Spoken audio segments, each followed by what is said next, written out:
The rain was coming sideways when the black car turned onto our street.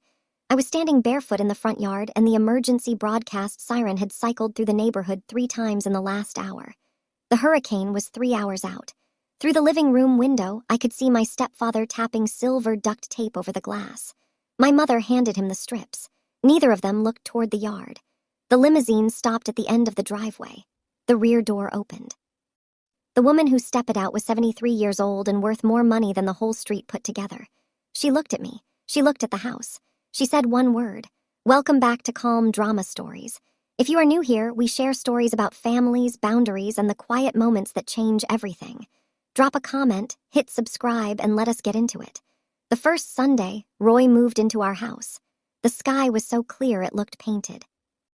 I was 12 years old, sitting at the kitchen table with a glass of orange juice while my mother scrambled eggs on the stove and hummed something I did not recognize. My father had been dead for 14 months.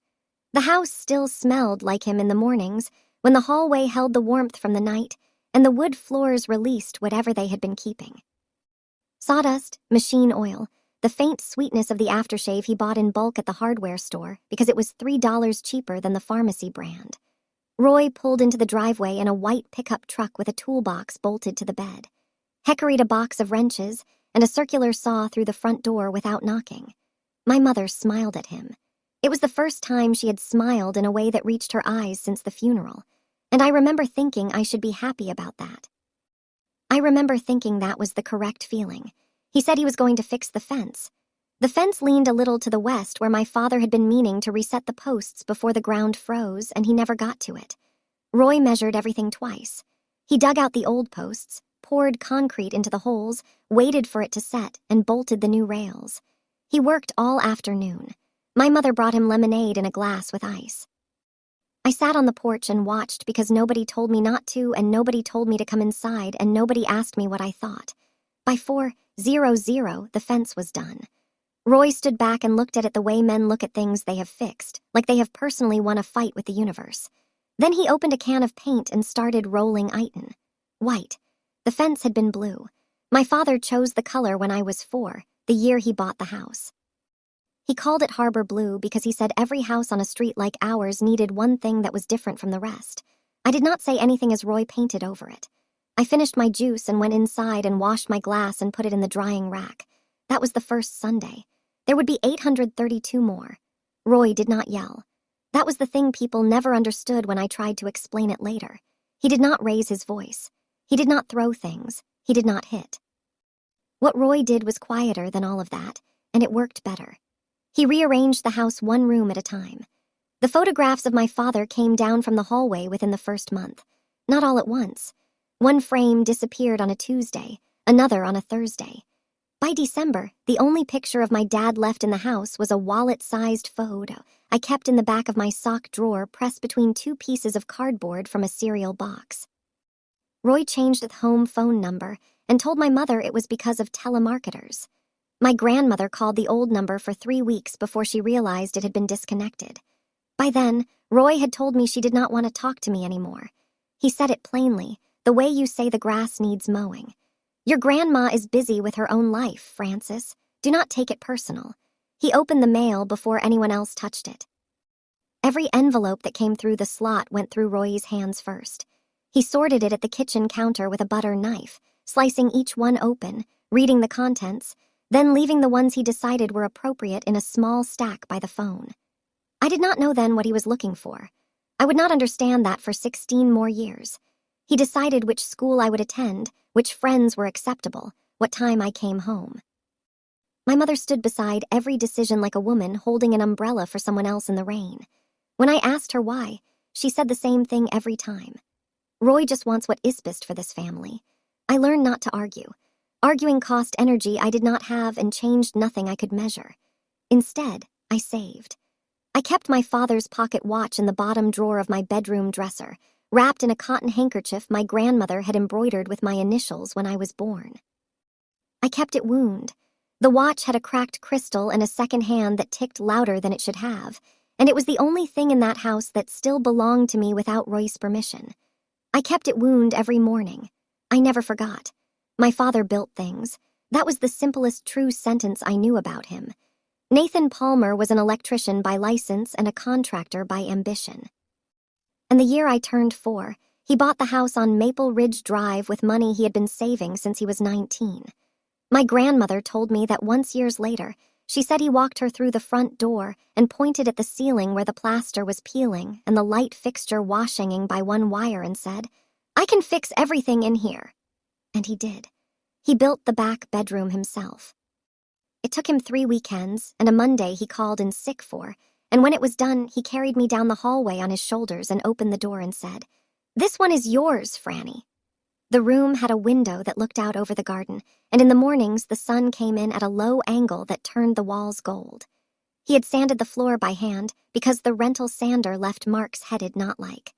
After Roy moved in, that room became storage. My things went into the smaller room across the hall, and Roy filled the back bedroom with tool boxes and paint cans and a portable table saw he never once plugged in. The window that faced the garden stayed closed. The sun still came in, but it lit up cardboard boxes instead of a bed. My grandmother used to visit every Sunday. She brought almond cake from the bakery on Route 9 and sat on the front porch and told me stories about her business. She had started with a laundromat in 1979 and turned it into something else and then something else after that. She taught me how to count change, how to read an invoice, how to check that the numbers on a contract match the numbers someone told you out loud. "People lie with their mouths," she said once. "They almost never lie with their receipts." One Sunday she did not come. I was 14. My mother said she was busy. The next Sunday, busy again. The Sunday after that, I stopped asking. I did not see my grandmother again for 14 years. Not until the night the hurricane came and a black limousine turned onto our street, and a woman who had been waiting since I was a child stepped out into the rain and said one word about the house my father built. I found the bank statements on a Wednesday afternoon in March, 4 months before the hurricane. I had come home early from the lab because the autoclave was down, and my supervisor sent the text home at 2. Roy was at his buddy's shop across town. My mother was at the grocery store. The house was quiet in the way it only ever was when Roy was not in it, which was a specific kind of quiet that had space in it. I went into the back bedroom, the storage room, because I needed my old certification folder. The community college had asked for a copy of my original transcripts, and I was almost certain I had filed them in the plastic bin my mother gave me when I turned 18. The bin was under a stack of Roy's boxes, so I moved them one at a time. And the third box, a shoe box with knowledge, was full of envelopes. They were from a life insurance company. My father's name was on everyone. I sat down on the floor between the paint cans and read them. The policy had been set up when I was 2 years old, a term life policy that converted to a permanent fund after my father died. The beneficiary was listed as me, Frances Palmer, to be accessed at age 25. I was 28. I had never been contacted. I had never signed anything. The statements told the rest. Withdrawals had been made starting when I was 23, 2 years before I was supposed to receive the funds. The total was $83,400. The authorized signer was Roy Lester under a power of attorney document executed by Diane Palmer Lester. My mother had signed over my father's insurance money to my stepfather. I read the statement twice. Then a third time. My hands shook, but not from the cold. It was not the money.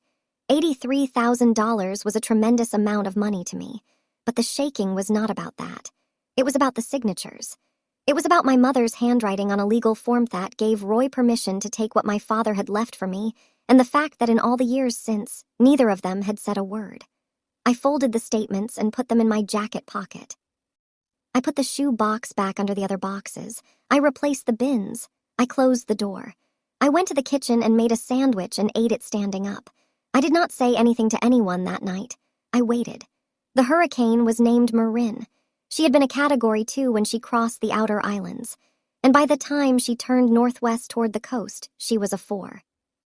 The Weather Service issued a mandatory evacuation for the barrier islands and a voluntary evacuation for our part of the county, which meant that people with somewhere to go were already gone, and people without somewhere to go were boarding their windows and hopping.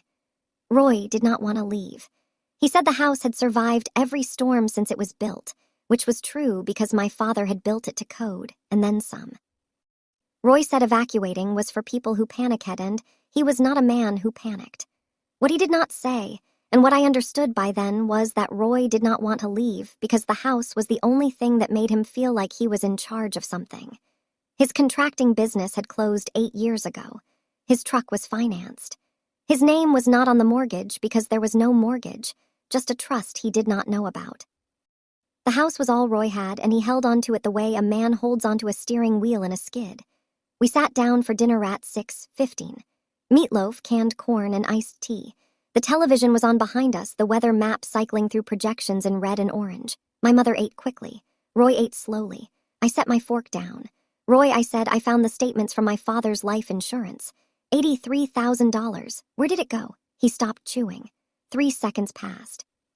He set his fork on the edge of his plate, and the tines made a small, bright sound against the ceramic. That money went to this house, he said. To the roof, the plumbing, the yard, keeping you warm, keeping you fed. You owe this house, Francis. It was my father's money, I said, for me. Roy pushed his chair back. My mother stood up at the same moment like she had been waiting for a signal. Roy pointed at the front door. Get out, he said. When you remember your manners, you can come back in. I looked at my mother. She looked at the floor. I walked to the front door. I stepped outside. Behind me, I heard the deadbolt turn. Then the chain. Then the sound of my mother's footsteps walking back to the kitchen. The rain was warm. Then it was not. I stood in the yard for 11 minutes before I started walking. I know it was 11 minutes because I counted. Counting was something I did when things got bad. In the lab, when a sample came back wrong and the doctor on the other end of the phone was angry, and the numbers were not what anyone wanted, I counted seconds until I could speak without my voice breaking. 11 minutes. The wind was picking up. The rain had gone from steady to driving, the kind that comes at you from the side and hits your skin like gravel. I walked to the edge of the driveway and looked up and down the street. Porch lights were on in some houses. Others were dark, boarded up, gone. Mrs. Meredith's house across the street had a single lamp in the living room window, and I could see the shape of her standing behind the curtain. I did not have shoes on. My phone was in my back pocket. I did not have a single number to call. My mother was inside. Roy was inside. My coworkers were acquaintances, not the kind of people you call when you are standing in the rain during a hurricane with no shoes and no plan. I had been building toward moving out for 8 months, deposit money in a savings account Roy did not know about, a studio apartment I had toured twice, but I was not there yet. I was 4 months away from free, and Roy had just moved the deadline up by locking the door. Then the headlights turned on to Maple Ridge Drive. The car was long and black and moved slowly, the way expensive things move. It stopped at the end of the driveway. The engine did not cut off. The rear passenger door opened from the inside, and a woman stepped out into the rain like the rain was someone else's problem. She was 73 years old. She wore a long raincoat buttoned to the collar and flat shoes that looked like they had been chosen for exactly this kind of ground. Her hair was silver and pinned up, and the rain hit her face, and she did not blink. She looked at me standing barefoot in the grass. She looked at the house, at the windows where the duct tape caught the light, at the sealed front door, at the driveway where no one had come out to check on me. She said, "Demolish." The driver came around with an umbrella. He held it over me, not over her. She waved me toward the car. I got in. She got in after me. The door closed. Inside the car, it was warm and smelled like leather and something clean, like linen in a hotel. My grandmother reached into the pocket of her raincoat and pulled out a handkerchief and handed it to me without a word. I pressed it to my face. It smelled like almond cake. In the other pocket, I saw the corner of a yellow envelope. I did not ask about it. I have waited 14 years, she said quietly, to be allowed to come near you. The hotel was 15 minutes from our street, but it felt like it was in another country. Vivian had booked a suite on the 7th floor 2 days before the storm made landfall, which I learned later was the exact day the National Weather Service upgraded Marin to Category 3. My grandmother did not guess about weather. She read the same data everyone else read. She just believed it sooner. The room had 2 beds, a sitting area, and a view of the coastline that was now a wall of black water and sideways rain. The building was concrete and steel built in the 80s by a developer my grandmother had competed against and eventually outlasted. She told me that while I was standing in the bathroom doorway toweling off my hair. Henderson built this hotel in 1984. She said concrete core hurricane straps one-very joist. He knew what he was doing with structures. He just did not know what he was doing with money. There were dry clothes on the bed my size. A pair of jeans, a gray pullover, thick socks, slip-on shoes from a brand I recognized but had never been able to afford. She had packed them before she came. I sat on the edge of the bed in the dry clothes and held a cup of tea she had made from a kettle on the counter. The wind outside sounded like a freight train running on a track that was not quite level. The windows flexed but held. "How did you know I was outside?" I asked. "Meredith called me." She said, "Meredith Payne. She lives across the street from you. She was a friend of your father's. She has been a friend of mine for longer than that. You kept in touch with her. I kept in touch with everyone on that street who would talk to me. Roy changed your phone number 3 times. He returned every letter I sent through my attorney. He told you I did not want to see you. Meredith told me you believed him." I set the tea down. I did believe him, I know. For 14 years. I know that, too. She folded her hands in her lap. Outside, the hurricane was making landfall. The lights flickered once and held. My grandmother sat in the chair across from me like she was waiting for something she had been waiting for a very long time. "There is something else you need to know about that house," she said. "My father bought the house in 1998, the year I was born. He paid for it with money my grandmother had loaned him, not given him. My grandmother did not give money. She loaned it with terms, and she kept records, and the records were filed with an attorney in a town 40 minutes from ours, because she did not trust anyone local not to talk. The house was placed in a trust, the Palmer Family Trust, established by Vivian Palmer in 1997, 1 year before Nathan used the funds to purchase the property. The trust held the title. My father was the beneficiary during his lifetime. If he died, the beneficiary became me. Diane was given a life estate. My grandmother explained her voice as even as a line drawn with a ruler. She could live in the house. She could not sell it. She could not transfer it. She could not borrow against it. These were the terms. Did she know? She signed the agreement before the wedding. Whether she read it is not something I can answer. And Roy has never seen the document. Roy believes Diane owns the house because Diane told him she owns the house. And Roy has never been the kind of man who checks paperwork he does not like. I sat in silence for a full minute. Outside, the hurricane screamed against the building like something alive and furious. Lightning split the sky, and for 1 second the whole room was bright white and shadowless. When you said demolish, I said slowly, "What did you mean?" My grandmother leaned forward. Her hands were still folded. "I meant I will take back what belongs to this family. The house is trust property. Roy has no legal claim. Diane's life estate is conditional on not causing harm to the beneficiary. She locked you outside during a Category 4 hurricane. The condition has been violated." She paused. "And if they refuse to leave, I will have the structure demolished and rebuilt. I have demolished and rebuilt things my entire life, Francis. It is what I do." She said it the way she said everything, like the words had been measured before they were spoken, and she had decided they were exactly the right weight. "I will not ask your permission," she added, "but I would like your participation." I picked up the tea. It had gone cold. I drank it anyway. "Yes," I said. "I need to pause here for a second. If you have ever sat across from someone who told you the truth that no one else would say, the kind of truth that rearranges the furniture in your head, then you know what that silence feels like. If this story is hitting close, drop a comment. Tell me, and if you have not already, please subscribe. We are just getting started. The storm passed by 3 in the morning. I know because I was awake. My grandmother slept in the other bed with her raincoat folded over the back of the chair and her flat shoes lined up by the door, and she did not stir once through the worst of it. I asked her the next morning how she slept through a Category 4 hurricane. She said she had slept through worse in 1989 when a bank tried to foreclose on her second property, and she spent the night before the hearing at a motel near the courthouse going over documents. "Weather is temporary," she said. "Paperwork is permanent." In the morning, the coast looked like it had been emptied out and put back wrong. Trees were down across the roads. A boat from the marina had ended up in a parking lot 2 blocks inland.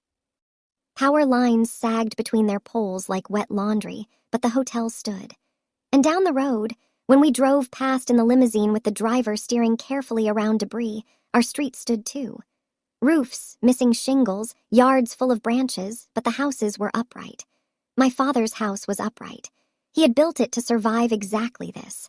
My grandmother had a lawyer waiting for us at the hotel that afternoon. Mr. Calloway was a man in his early 60s with a gray suit and the particular calmness that comes from having read a lot of contracts and found the same mistakes in most of them. He set a briefcase on the table and opened it, and inside were 3 folders. The first is the trust documentation, he said. Title, deed, terms of the life estate. The second is the insurance policy and withdrawal records. He paused. And the third, he looked at my grandmother. She nodded. The third is a mortgage application filed with a regional lender 18 months ago. The applicant is Roy Lester. The collateral listed is the property at Maple Ridge Drive. The loan amount was $35,000. The cosigner is listed as Diane Palmer Lester. I stared at the folder. Roy borrowed money against a house he does not own. Calloway said the application contains a property affidavit signed by Roy Lester stating that he is the rightful owner. That statement is false.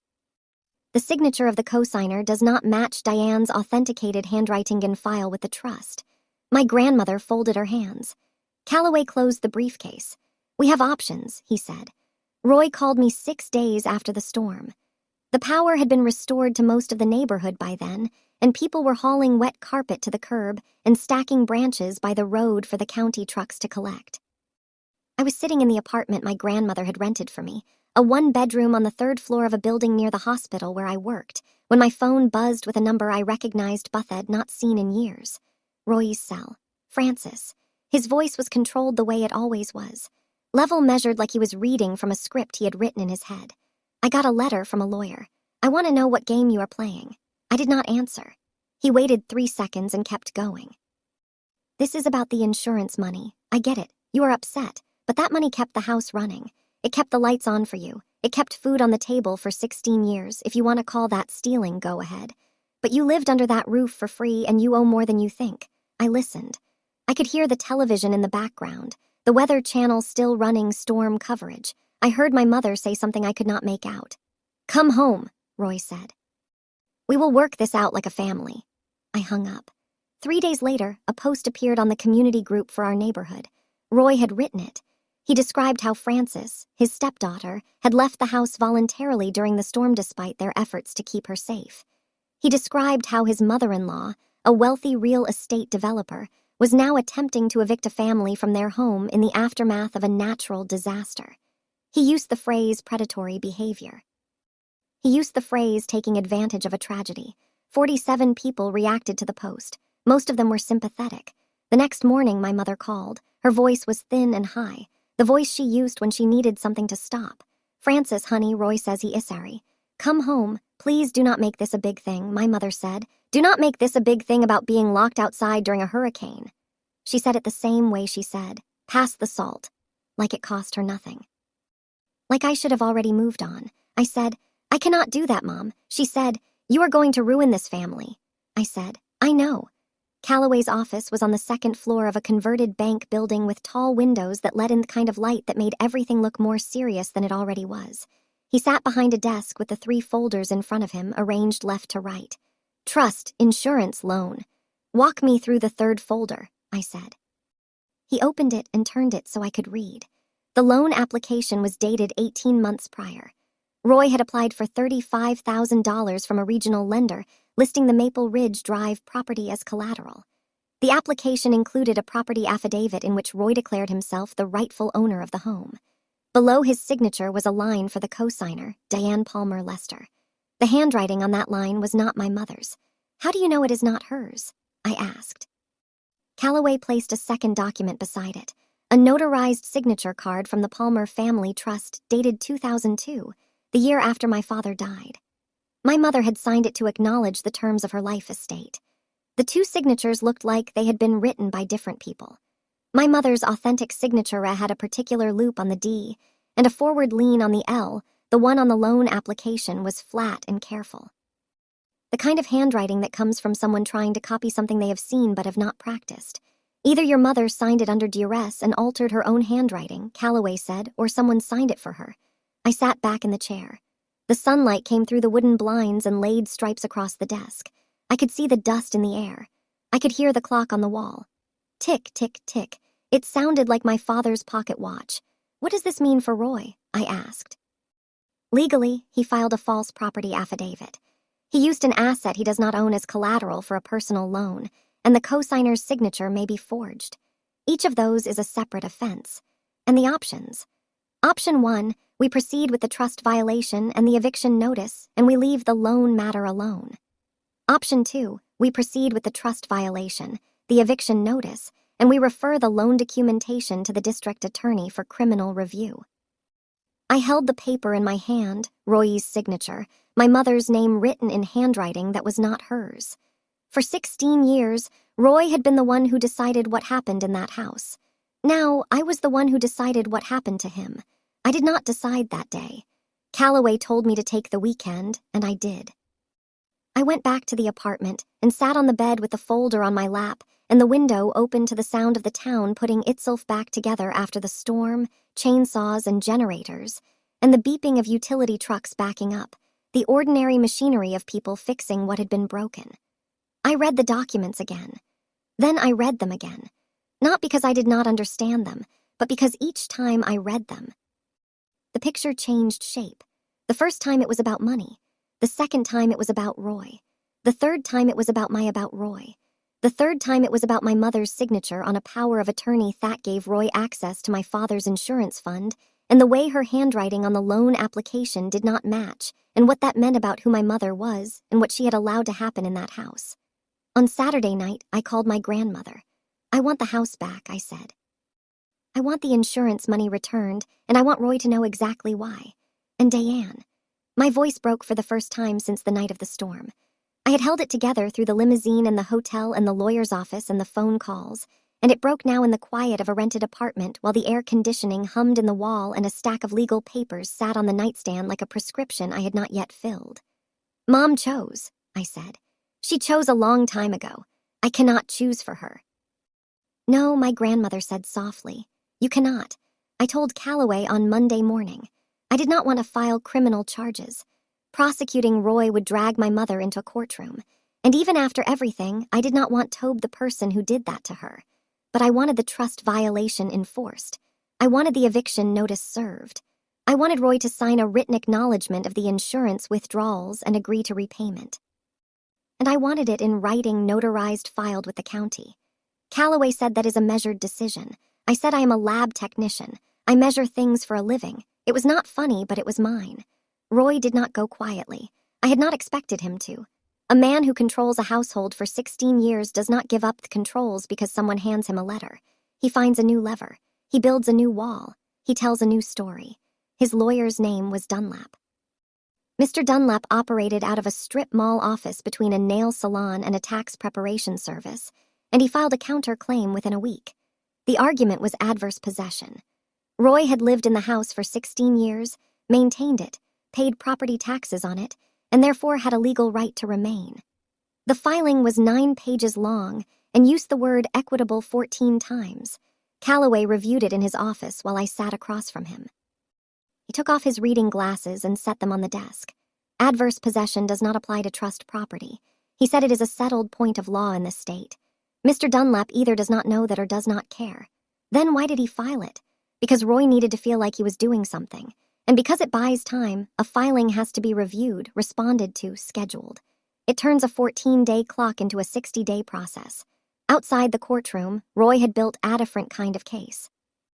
His post on the neighborhood group had gotten attention, and he followed it with a second one. This time, he described Viven as a corporate real estate developer who was targeting working families displaced by the hurricane. He attached a photo of the house with a tarp on the roof and a caption that said, "This is the home they want to take from us." Some neighbors believed it. Mr. Henderson next door shared the post. A woman I did not know commented, "This is what is wrong with this country." Another said, "Pray for this family." They were praying for Roy.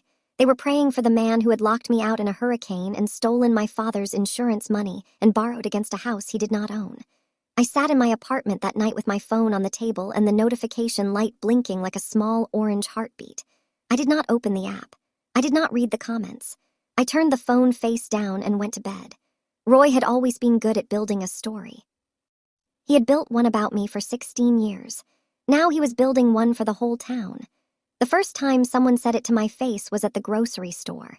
Mrs. Harris had lived on Maple Ridge Drive for 20 years. She was in her late 60s, retired from the school district, and she had known my father. She stopped me in the cereal aisle with her cart blocking half the row, and her reading glasses pushed up on top of her head. "Francis," she said, and her tone was the tone people use when they are about to say something they believe is kind. "I heard what is happening with the house. Roy is a good man. He fixed my lawn mower twice. He helped me move my refrigerator when the dolly broke. I think you should reconsider." I looked at her. I thought about saying everything. I thought about the insurance statements and the forged loan and the night I stood in the rain while Roy taped duct tape on the windows. I thought about saying all of it right there between the Cheerios and the store-brand granola. Instead, I said, "Thank you, Mrs. Harris." I put a box of cereal in my cart and walked to the register. In the car, I held the steering wheel with both hands and stared at the parking lot. A woman walked past with a toddler on her hip, and a man loaded bags into a truck, and the sun was out, and the world was normal, and I was the only person sitting in a parked car trying to remember how to breathe.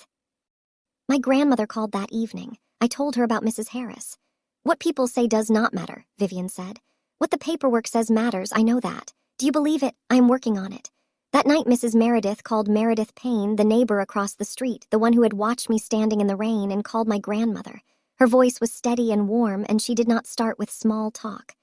"I saw everything that night, Francis," she said. "I saw them lock the door. I saw you standing in the yard. I saw the rain getting worse.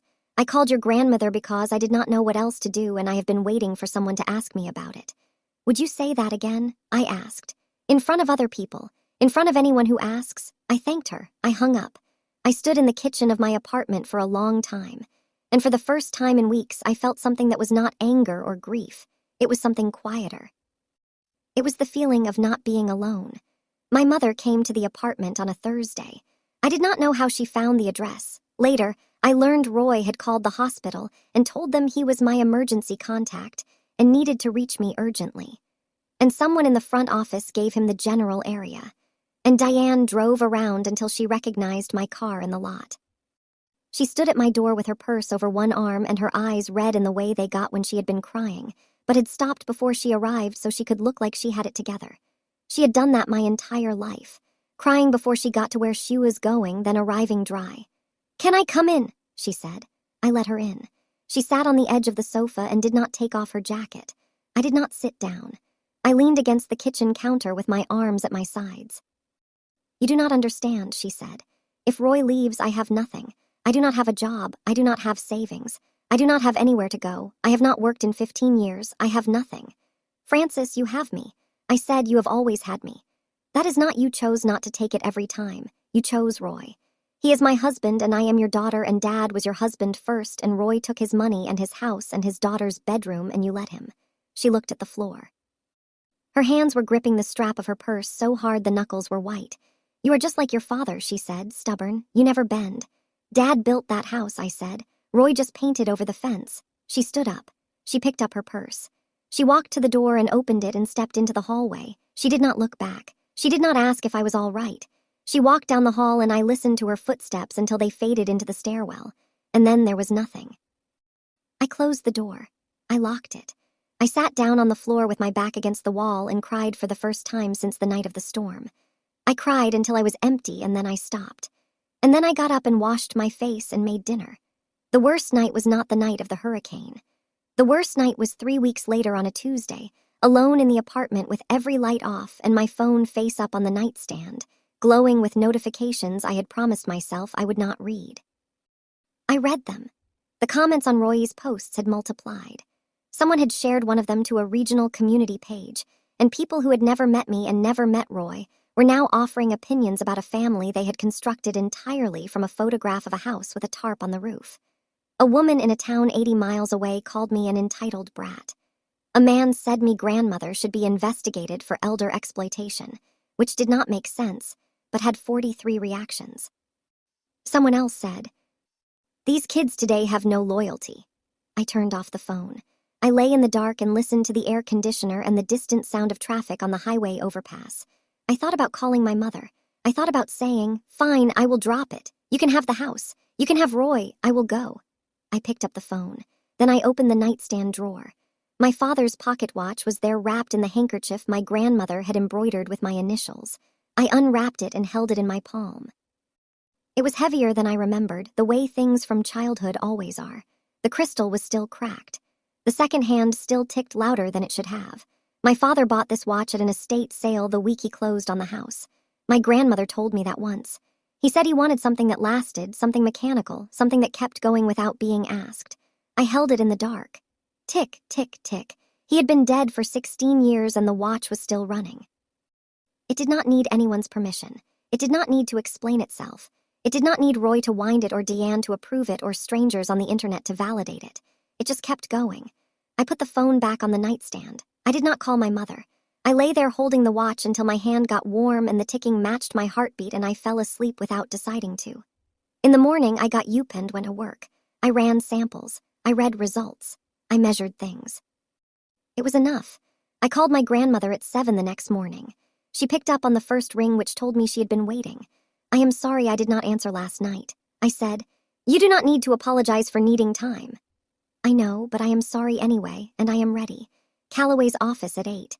My grandmother was already there, sitting in the client chair with her coat folded over the armrest and a cup of black coffee on the desk that Sheh had brought from the hotel. Calloway had the folders open and a legal pad with handwritten notes in the margins. We built the case the way you build anything that needs to last, one piece at a time. The title deed from the Palmer Family Trust, dated 1998, naming Nathan Palmer as beneficiary. The trust amendment filed after my father's death transferring the beneficiary designation to me, Frances Palmer. The life estate agreement signed by Diane Palmer Lester in 2002 with the conditional clause. The insurance policy statements showing $83,400 in unauthorized withdrawals, the loan application with Roy's false property affidavit, and the mismatched signature, and a sworn affidavit from Meredith Payne, notarized the day before, stating that on the night of the hurricane, she had observed through her living room window as the front door of the house was locked from the inside, while Frances Palmer stood in the yard in the rain. Calloway prepared the final notice. 14 days to vacate, voluntary compliance. If Roy did not comply, the sheriff's office would execute the order. I also wrote a letter not to Roy, to my mother. It was not a long letter. I did not ask for an apology. I did not explain my reasons.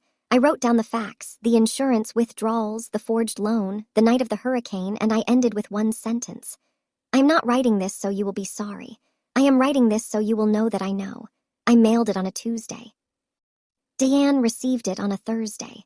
Roy read it before she did because Roy read everything before she did. That was how it had always worked. What happened after was not something Roy had planned for. Roy drove to the hotel on a Friday afternoon. He had gotten the address from someone in the neighborhood. I never found out who. And he parked his truck in the loading zone and walked through the lobby without stopping at the front desk. He must have looked like a man with a purpose because nobody questioned him until he was already pounding on the door of room 714. My grandmother opened it. She was wearing a gray cardigan and reading glasses, and she looked at Roy the way she looked at a contractor who had shown up without his estimate. "You have no right," Roy said. His voice was louder than I had ever heard it. Roy was a man who kept his volume low because he believed volume was weakness. But that was the old Roy, the Roy who believed he was in control. This Roy had read my letter and Calloway's notice on the same day, and the control was gone. "I lived in that house for 16 years, he said. I fixed the roof. I replaced the water heater. I painted every wall. I paid the property taxes. That house is mine." My grandmother stepped aside so he could see the room behind her, the desk, the folders, the yellow envelope she had carried in her raincoat the night of the storm. She reached into her pocket, the same pocket, and took out the envelope. She opened it. Inside was the original title deed, Nathan Palmer's name, the date of purchase, the stamp of the Palmer Family Trust. She held it out so Roy could read it. "You paid the property taxes," she said, her voice as steady as a bearing wall with money from my son's life insurance policy. "You refinanced my property without authorization. And you locked my granddaughter outside during a Category 4 hurricane because she asked you where the money went." Roy looked at the deed. I was told later by my grandmother that the color left his face the way water leaves a sponge when you wring it. Slowly, then all at once. "You have 14 days, Vivian said. "I will not refer the loan documents to the district attorney, but only if you leave." Roy turned around. He walked out of the room without closing the door. He did not drive home.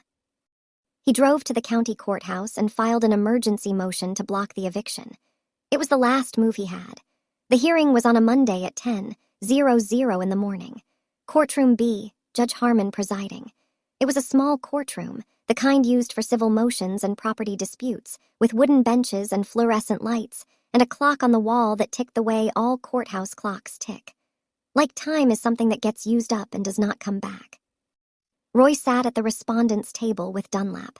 He wore a button-down shirt I recognized, the one he wore to church on the 2 Sundays a year he attended. Diane sat behind him on the first bench, her hands folded in her lap, looking at a point on the floor somewhere between her shoes and the edge of the world. I sat at the petitioner's table with Calloway. I wore a blazer I had bought at a thrift store the week before, and the pocket watch on a short chain around my wrist, the way a woman wears a bracelet. The cracked crystal caught the light from the window. My grandmother sat in the second row behind me. She wore a dark coat and no jewelry. She did not need it. Calloway presented the trust documentation. He presented the life estate terms and the conditional clause. He presented the insurance withdrawal records. He presented the loan application with the false property affidavit and Themis-matched signature.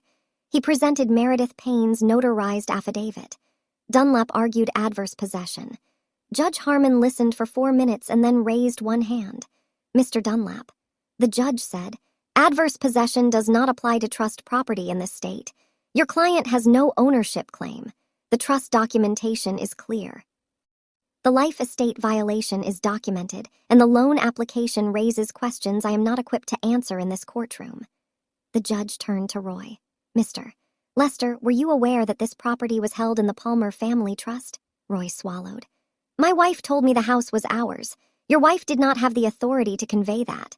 The trust terms are unambiguous." The judge closed the file. The emergency motion is denied. The eviction notice stands. I'm also directing the clerk to forward the loan documentation to the district attorney's office for independent review. Roy sat still. Deanne did not look up. Dunlap gathered his papers. The clock ticked. I stood behind me. My grandmother's eyes were on the watch at my wrist. I turned and saw her face, and for the first time in the weeks I had known her again, her eyes were bright with something she did not try to hide. For 16 years, Roy had been the one who decided what happened in that house. The judge had just put the keys in someone else's hands. They moved out on a Saturday, 14 days after the hearing. A rented truck backed into the driveway at 8 in the morning, and Roy and Diana carried boxes to the tailgate in a rhythm that looked like they had practiced it. Maybe they had. Maybe they had been packing since the judge said the word denied, and the sound of it hit Roy's chest like a door closing from the inside. I stood on the sidewalk across the street. I did not go closer. I did not want to be in the yard. The yard was mine, legally, finally. But standing in it while they loaded the truck felt like the wrong kind of proximity. The kind that turns justice into spectacle. So I stood on the sidewalk with my hands in my jacket pockets and watched. The neighbors came out. Not all of them, but enough. Mr. Henderson stood on his porch with a cup of coffee. A woman 2 doors down leaned against her mailbox. Mrs. Harris walked across the street to where I was standing. She was wearing a cardigan and sneakers, and she stopped beside me and did not say anything for a long moment. "I owe you an apology," she said. I did not know. I nodded. I did not say it was fine because it was not fine, but I nodded because she was there and that was something. Diane came out the front door carrying the last box. It was small, the kind you keep photos in or letters or things you do not want to lose in a move. She walked down the porch steps and she stopped when she was even with me. Roy was in the truck already, engine running, eyes straight ahead through the windshield. My mother looked at me. Her eyes were dry. Her face was drawn and tired. The face of a woman who has spent 3 decades making decisions that kept her safe and lost their everything else. "Your father would be proud," she said quietly, like it was something she had been holding in her mouth for weeks and finally let go. Then she walked to the truck and got in and closed the door, and Roy pulled out of the driveway and the rented truck turned off Maple Ridge Drive and they were gone. My grandmother came and stood beside me. She put her hand on my shoulder. She did not say anything. She did not need to. I bought the paint on a Sunday Harbor blue. I had to special order it because the hardware store did not carry it in stock, and the man behind the counter said, "You sure about this? Most people go with white or gray." I told him I was sure. He mixed it and put the lid on and said, "It is going to look like the ocean." I said, "That is the idea." I started painting at 9:00 in the morning. The fence was still white, still Roy's white. And as I rolled the blue over it, each board changed like a page turning. The old color disappeared. The new color, the original color, my father's color, settled in. Meredith came across the street with a picture of lemonade and 2 plastic cups. She sat on the porch step and watched me work. And between boards, she told me stories about my father, how he double-checked everything. How he once spent 3 hours leveling a single shelf because he could feel a 1/4-degree tilt that nobody else could see. How he cut my birthday cake every year with a pocket knife because he said a pocket knife was the most honest tool a man could carry. He would have liked this color. She said he chose it. I said my grandmother called at noon. Do you need anything? No, I have everything I need. There was a pause on the line. I could hear her breathing the way you can hear someone smiling through the phone when the silence is the right kind. A house belongs to whoever keeps it standing, she said. My father's words spoken in my grandmother's voice carried across a phone line from a woman who had spent 14 years waiting for the chance to say them. I looked at the house. The fence was half blue. The porch was swept. The window of the back bedroom, my father's addition, my old room, now mine again, was open. And the curtain moved in the breeze like it was breathing. The house was still standing, and so was I 6 months later. This is what had changed. Roy and Diane rented an apartment in a town 20 minutes east. Roy found work with a small contracting outfit that built storage sheds and carports. And from what Meredith told me, he left the house every morning at 6:30 and came home at 5 and did not talk much to anyone on the street when he passed through on his way to the hardware store. The district attorney's office reviewed the loan documentation. They did not prosecute. I had asked them not to, and my grandmother agreed, not out of mercy but out of calculation. A trial would take months. The house was already ours. The money was being repaid under a notarized agreement. Roy would pay back the $83,000 over 7 years from his wages. Calloway would monitor every payment. My mother sent me a Thanksgiving card. No note inside, just her name. Diane. I put the card on the mantel beside a photograph of my father standing on the porch with a paintbrush in his hand. I did not call her back. I was not ready. I did not know if I would ever be, but I kept the card. I worked at the lab. I paid into the trust. My grandmother had transferred the house to my name through a modified trust document, and I paid a small monthly amount that would eventually equal the original loan my father had taken. It was my grandmother's condition, and I agreed because it felt right to earn the house the way my father had earned it, one payment at a time. Vivian came over every Sunday. She brought almond cake from the bakery on Route 9, the same one she used to buy when I was a child. She sat on the porch and told me stories about buildings she had bought and sold and demolished and rebuilt. And sometimes she told me stories about my father, and those were the ones I kept the longest. Sunday evening. My grandmother had gone home an hour ago, and the almond cake was in the kitchen wrapped in foil, and the porch light was on, and the street was quiet in the way streets are quiet when the day is done, and people are inside, and the world is not asking anything of anyone. I sat on the porch with my father's pocket watch on the table beside me. The second hand ticked in the dark. The crystal was still cracked. It had been cracked since before I was born, and it would be cracked long after I was gone, and the watch would keep time regardless because that was what it was built to do. The fence was blue again. I could see it in the porch light. The harbor blue my father had chosen 28 years ago, the color that Roy had painted over and I had painted back. Beyond the fence, the street was dark and still. Mrs. Meredith's living room lamp was on. Somewhere a dog barked once and stopped. My grandmother did not demolish anything. She only took back what had always belonged to this family. The house, the truth, the girl who had been standing outside it. The fence was blue again. The watch kept time. And the house, my father's house, was still standing. If this story stayed with you, I want to hear from you. Have you ever had to fight for something that was always yours? Or maybe you are still waiting for the right moment to stand up. Drop it in the comments. And if you know someone who needs to hear this, share this video with them. There are more stories like this on this channel.